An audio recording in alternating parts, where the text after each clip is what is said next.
करवा चौथ की कहानी। बहुत समय पहले की बात है। एक साहूकार के 7 बेटे और एक बेटी थी जिसका नाम वीरावती था। सातों भाई अपनी बहन वीरावती का बहुत ध्यान रखते और उसे बहुत प्यार करते थे। पहले अपनी बहन को खाना खिलाते, फिर खुद खाते थे। बहन की शादी हो गई। शादी के बाद वीरावती मायके आई हुई थी तो कार्तिक पक्ष की कृष्ण चतुर्थी तिथि आई। साहूकार की 7 बहुओं ने कार्तिक कृष्ण पक्ष की चतुर्थी तिथि का व्रत किया तो वीरावती ने भी अपनी भाभियों के साथ इस व्रत को किया। अब शाम को साहूकार के बेटे खाना खाने आए तो उन्होंने अपनी बहन को खाना खाने को कहा। बहन ने कहा कि मेरा व्रत है, चांद को अर्घ्य देकर ही मैं खाना खाऊंगी। चांद अभी नहीं निकला है, चांद के निकलने पर ही भोजन करूंगी। अपनी बहन की बात सुनकर भाइयों ने सोचा कि चांद तो पता नहीं कब निकलेगा, जब तक हमारी बहन भूखी ही रहेगी। उन्होंने एक उपाय सोचा और नगर से बाहर जाकर पहाड़ पर अग्नि जला दी और उसके आगे छलनी लगाकर चांद बना दिया और अपनी बहन से कहा, बहन, चांद उग आया है, चांद को जल चढ़ाकर भोजन कर लो। यह सुनकर उसने अपनी भाभियों से कहा कि आओ तुम भी चंद्रमा को अर्घ्य दे लो। परंतु वह तो इस बात को जानती थी कि अभी चांद नहीं निकला है।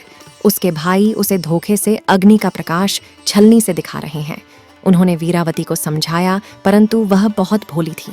वह अपने भाइयों का धोखा नहीं समझी और वह अपने भाइयों के दिखाए प्रकाश को ही अर्घ्य देकर भोजन करने बैठ गई। जैसे ही उसने पहला निवाला तोड़ा उसमें बाल आ गया, दूसरा निवाला तोड़ा तो छींक आ गई और तीसरा निवाला तोड़ते ही ससुराल से बुलावा आ गया कि जैसे भी हाल में हो वैसे ही ससुराल आ जाओ। तब वीरावती की माँ ने उसे विदा करने के लिए कपड़ों का बक्सा खोला। उसने जैसे ही पहला बक्सा खोला उसमें काले ही कपड़े निकले तो वीरावती की माँ बहुत परेशान हुई। उसने दूसरा बक्सा खोला, उसमें सारे सफेद ही सफेद कपड़े निकले। तब उसकी माँ उसे एक सोने का सिक्का देते हुए बोली कि रास्ते में जो भी मिले उसके पैर छूकर सुहागिन होने का आशीर्वाद लेना। यदि वह सदा सुहागन का आशीर्वाद दे तो उसे यह सिक्का दे देना और अपने साड़ी के पल्लू में गांठ बांध लेना। ससुराल जाते समय वीरावती ने जो भी रास्ते में मिला उसके पैर छुए, लेकिन उसे किसी ने भी सुहागन होने का आशीर्वाद नहीं दिया। सभी ने यही कहा कि ठंडी हो, शीली हो, अपने भाइयों की बहन हो, अपने पीहर का सुख देखने वाली हो।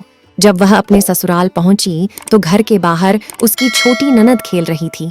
तब उसने अपनी ननद के पैर छूकर आशीर्वाद लिया। उसकी ननद ने कहा, सिली हो सपूती, हो सदा सुहागन हो। आशीर्वाद पाकर वीरावती ने वह सोने का सिक्का अपनी ननद को दे दिया और अपने साड़ी के पल्लू में गांठ बांध ली। जब वह अपने घर के अंदर पहुंची तो उसने देखा कि उसके पति का शव पड़ा है और सब उसे अंतिम क्रिया के लिए ले जाने की तैयारी कर रहे हैं। अपने पति का शव देखकर वह बहुत दुखी हुई और विलाप करने लगी। जब लोग उसके पति के शव को अंतिम क्रिया के लिए ले जाने लगे तो वीरावती ने अपने पति का शव ले जाने से मना कर दिया। उसने कहा, मैं अपने पति का शव नहीं जलाने दूंगी। गांव के सभी लोग वीरावती की इस बात से नाराज हो गए। उन्होंने कहा, गांव में हम लाश को नहीं रहने देंगे। उन्होंने गांव से बाहर उसके लिए एक झोपड़ी बनवा दी और उसके पति का शव वहां रखवा दिया। फिर वह अपने पति के शव के साथ उस झोपड़ी में रहने लगी और अपने पति की खूब सेवा करने लगी। रोज उसकी छोटी ननद आकर उसे खाना दे जाती थी। एक दिन जब उसकी भाभी उससे मिलने आई तो वह बोली कि यह चौथ माता का कोप है, तुमने बिना चांद निकले ही अग्नि को अर्घ्य देकर भोजन कर लिया। तब वीरावती ने यह सब जानकर चौथ माता से माफी मांगी और उनकी पूजा अर्चना करने लगी। कुछ समय के बाद माघ महीने की चौथ आई। उसने चौथ माता के पैर पकड़ लिए तो चौथ माता बोली, भाइयों की प्यारी करवा ले, दिन में चांद उगने वाली करवा ले। तो वह बोली कि मेरे पति के प्राण लौटा दो। तो चौथ माता ने कहा, मेरे पैर छोड़, मैं कुछ नहीं कर सकती। मेरे से बड़ी वैशाख की चौथ आएगी, तू उसके पैर पकड़ना। और चौथ माता वहां से चली गई। कुछ समय बाद वैशाख की चौथ आई तो वीरावती ने उनके भी पैर पकड़ लिए और उनसे भी प्रार्थना करने लगी। तो चौथ माता ने कहा, मैं कुछ नहीं कर सकती, मेरे से बड़ी भाद्रपद मास की चौथ आएगी, तू उनके पैर पकड़ना। इतना कहकर चौथ माता वहां से चली गई। अब भादों की चौथ आई तो वीरावती ने उनके भी पैर पकड़ लिए। तब चौथ माता बोली, मैं कुछ नहीं कर सकती, मुझसे बड़ी कार्तिक की चौथ आएगी, तू उसके पैर पकड़ना, वह तुझसे बहुत नाराज है। वहीं तेरे पति को जीवित कर सकती है और तू सुहाग का सब सामान तैयार रखना।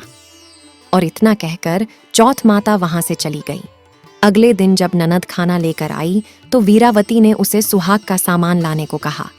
ननद ने यह बात जाकर अपनी माँ को कही तो माँ ने कहा कि उसका तो दिमाग खराब हो गया है, जो भी वह मांगे उसे ला कर दे दो। ननद ने सुहाग का सब सामान लाकर वीरावती को दे दिया। जब कार्तिक मास की चौथ आई तो वीरावती ने अपने पति के लिए व्रत किया और जब रात को चौथ माता आई तो वीरावती ने माता के पैर पकड़ लिए। तब चौथ माता ने कहा, 7 भाइयों की प्यारी बहन, दिन में चांद उगने वाली, घनी भूखी, मेरे पैरों को छोड़ दे।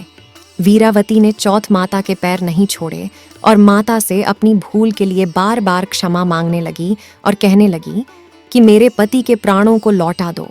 उसकी इस प्रार्थना को देखकर माता का मन पिघल गया और चौथ माता ने कहा, ठीक है, मैं तुम्हें अमर सुहाग का वरदान देती हूँ, पर मैं जो सामान मांगू वह तुम्हें देना होगा। माता ने जो भी सुहाग का सामान मांगा वीरावती ने माता को दे दिया। तब माता ने मांग से सिंदूर, आंख से काजल, हाथों से मेहंदी, माथे से बिंदी निकालकर अपनी छोटी उंगली से झिटा दिया तो देखते ही देखते उसका सुहाग जीवित हो उठा। चौथ माता ने उसके सुहाग को जीवित कर दिया और अमर सुहाग का आशीर्वाद भी दिया। जब चौथ माता जाने लगी तो उन्होंने उस झोपड़ी के लात मारी। देखते ही देखते वह झोपड़ी महल में बदल गई।